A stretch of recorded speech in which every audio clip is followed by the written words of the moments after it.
Hello, welcome to another video where today I'm going to be talking about the obliques and abdominal training, but specifically obliques and what their role is, how they, and ways that we should be training them. So firstly, what's the function of the obliques? So most people think the first thing they think of with oblique training is rotation, and they're definitely involved in that, there's no doubt about it, but there's many ways that it can be done poorly or badly. So this version is Mel just showing us a woodshop exercise that, and we'll come back to this in a minute to talk about it a bit more, but this gives you a good example of how the obliques are used with rotation. Now their other role is that they do provide lateral flexion.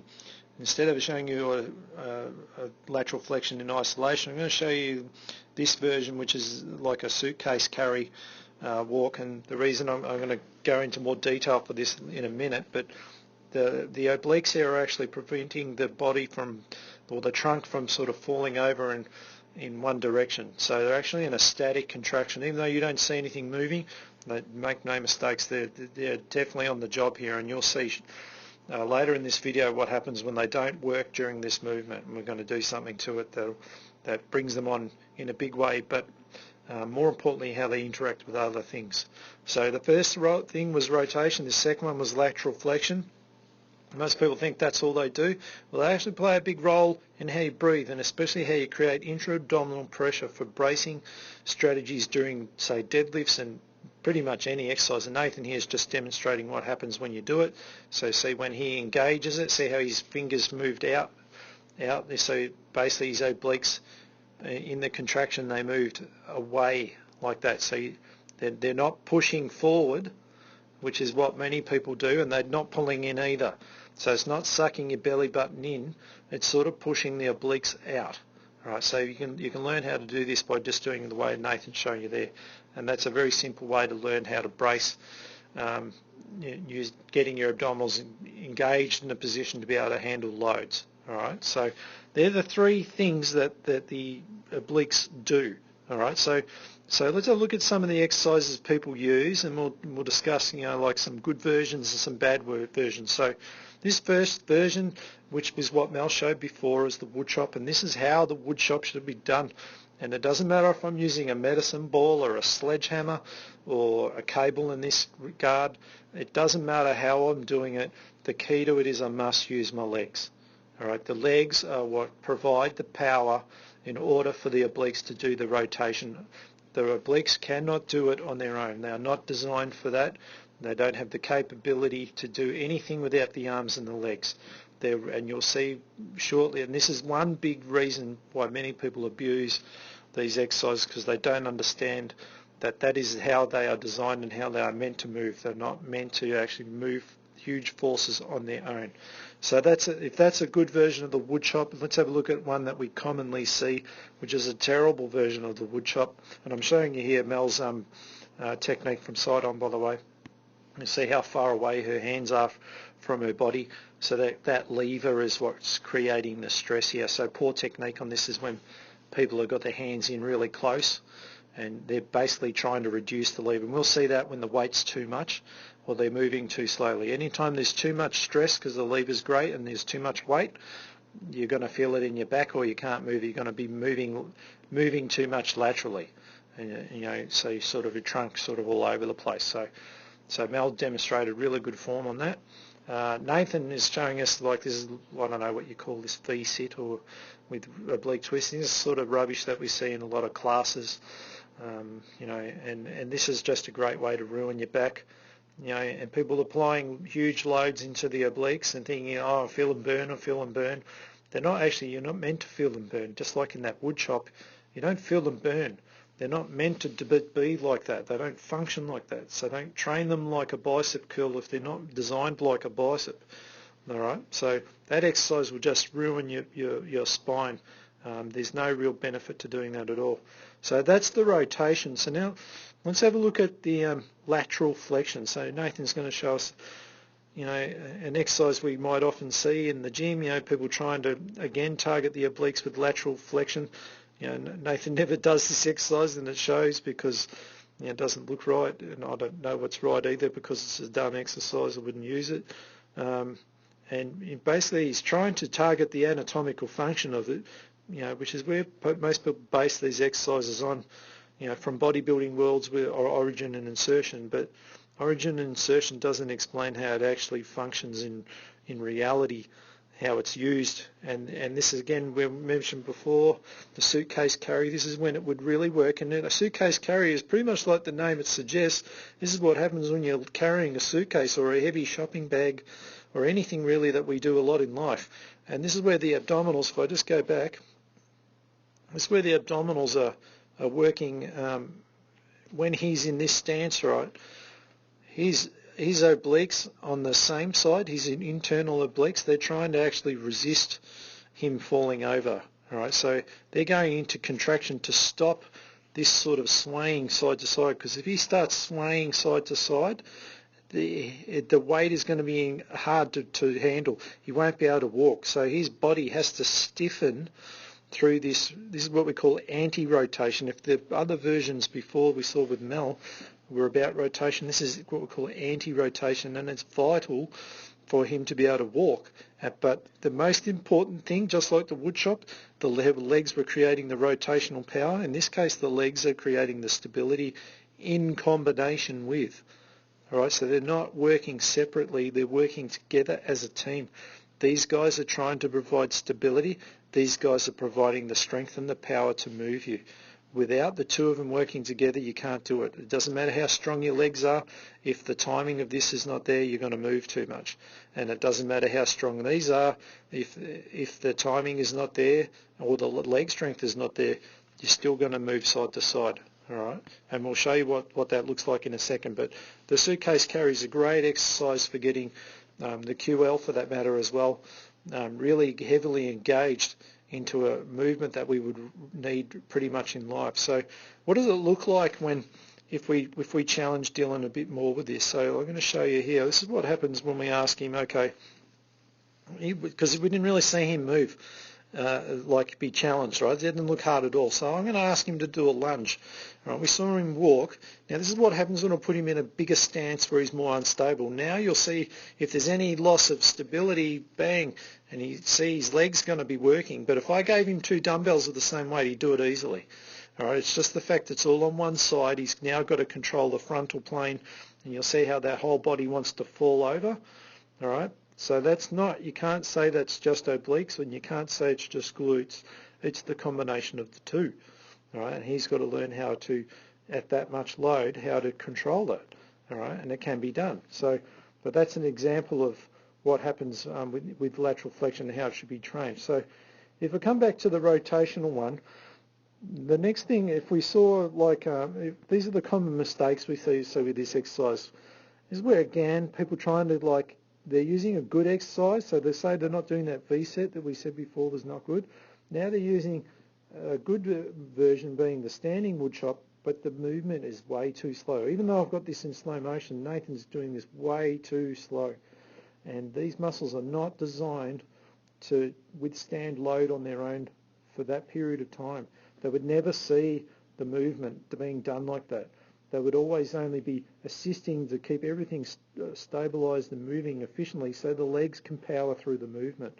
And the arms are pretty much holding whatever the instrument is, whether it's a tennis racket, a golf club, or an axe to cut down a tree.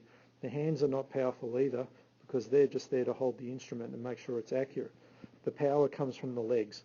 So the minute that you go back to doing these things where you're trying to make it about isolating the abs and making them burn, you're ruining the timing of the movement and how the muscle really works. All right, so these movements are terrible. You always want to use your legs, and you always want to make them fast.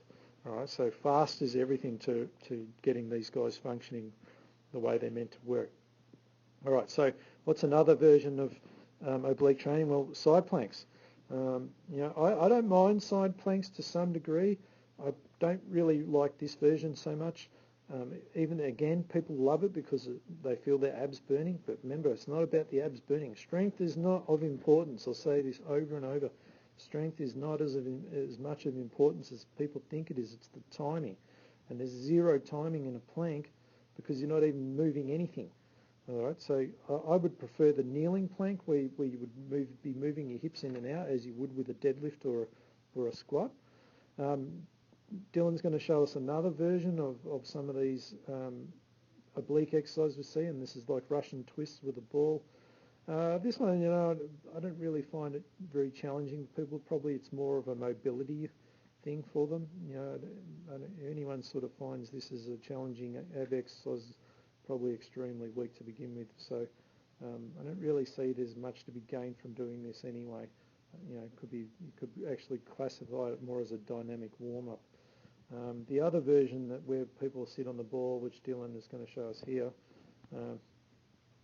again similar to the abdominal one before with the medicine ball. I don't really see much value in doing this.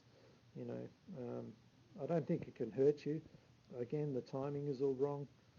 I just don't know when you would ever actually do this other than when you do the exercise, meaning it doesn't really translate or transfer into a movement that you need, which is always going to be the one standing up. So now if we continue on with the obliques, and this is one thing where people disregard, is how important they are involved in these movements. Now this is a single cable push, and people think, oh, it's all about the chest and the shoulders and the triceps, and they're definitely involved. The legs are more in a stability mode, so they definitely need strength. That's the base. But the one thing that people don't understand is that this arm is linked to this leg, and it's linked via the obliques. So this is what it's called an anterior oblique sling. All right, and there's 4 slings. This sling is the powerful one for the pushing action, and this is one we use for throwing balls and stuff. And the obliques, and it's not again their strength, and then in a way they're sort of resisting rotation again. They're sort of providing it, and they're at the same time providing it and preventing it. Because if you over-rotate, you'll lose balance. If you don't rotate enough, you'll have a loss of power. So again, the timing is of importance to them. It's definitely an element of strength, but it's the timing, how they're positioning it, getting everything ready so you can do what you want to do with your arms. So that's the anterior sling, and the follow-up to that is the posterior sling, where we would have the reverse of that, where it's a pulling action, and which Mel will show us now. I'll just fast forward for us. So this is the posterior sling. So this is where we see this arm linked to the leg on the other side, and the glutes are heavily involved with the back muscles and the pulling action, and the obliques and the QL are all working together as a team. And that's why it's called a posterior oblique sling. And again, we would see this one very much used in running, because it's that glute action is, because this was actually trying to, if you were running, you'd be accelerating forward. All right, where the other one was punching, you weren't actually moving forward, you're throwing something. And getting this one engaging more is adding the lunge stance, and even more again would be a single leg stance. But the posterior sling and the anterior sling are both heavily reliant on the oblique providing the correct timing so that the legs and the arms can do what they're meant to do. Now the lateral sling, and this is where we would see with single leg squats and step-ups, basically anything single leg stance. And you'll see Dylan here doing the single leg squat, and this is the first time you see the lateral, the frontal plane being brought into action, where all the others are sagittal plane based. This time we get the frontal plane because we're unstable. So when he comes down into that single leg squat, to maintain perfect alignment, he's got to make sure that his obliques don't give way on him, but they've also they're heavily reliant on what's happening at the glutes and the feet. So I mean, if one goes, they all go. And the thing is, the obliques are always going to sacrifice their stability and stiffness in order to try and accommodate any stiffening at the hip or the ankle here. If you can't get into the range of motion, it's going to lose your stiffness through that core region in order to get the lost mobility that you don't have somewhere else. So it's going to give up its stability more or less to help you.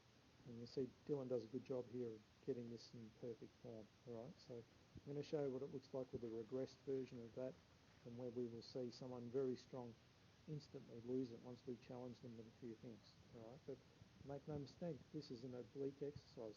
And in all of these exercises, you don't actually feel the obliques burning as you would trying to isolate them with planks and all sorts of things. And remember, it's not their function. They're not about strength. They're about timing and positioning. This last exercise I'm going to show is the inline lunge drill, and this is a good one to show you how the obliques will actually work in high speed motion. So Nathan, all he has to do is get his foot right in front of his knee and maintain perfect balance. This is quite simple. You can see there he loses it a little bit there, but I'm going to ask him to put his hands behind his head and close his eyes. And now once we've taken away that visual feedback, we'll start to see the stability challenge of the obliques kick in to save him, because his legs are not in a position to do much work now. This is where we're isolating the obliques, but more in their functional role of, there you go, you see that frontal plane loss where he's falling. That's what we would see often with lunges, but also very much so with single leg movements. All right, and he's learning by mistakes how to correct it. And we're giving you a bit of curry here. All right, but this is a perfect example of how they must fire to correct the movement of that. All right, that's their job, is to put you back in the right place so that you can complete your exercise or complete the movement that you're trying to do. All right, so and that is how obliques are really meant to function. All right, so that's quite a long video. I apologise for that, but I hope this sort of helps to explain some of the confusion surrounding how these exercises are used, and a lot of the ones we've shown you in this video are the best ones for it. Turkish get-ups I'll put right up there, as well as another one we could have included.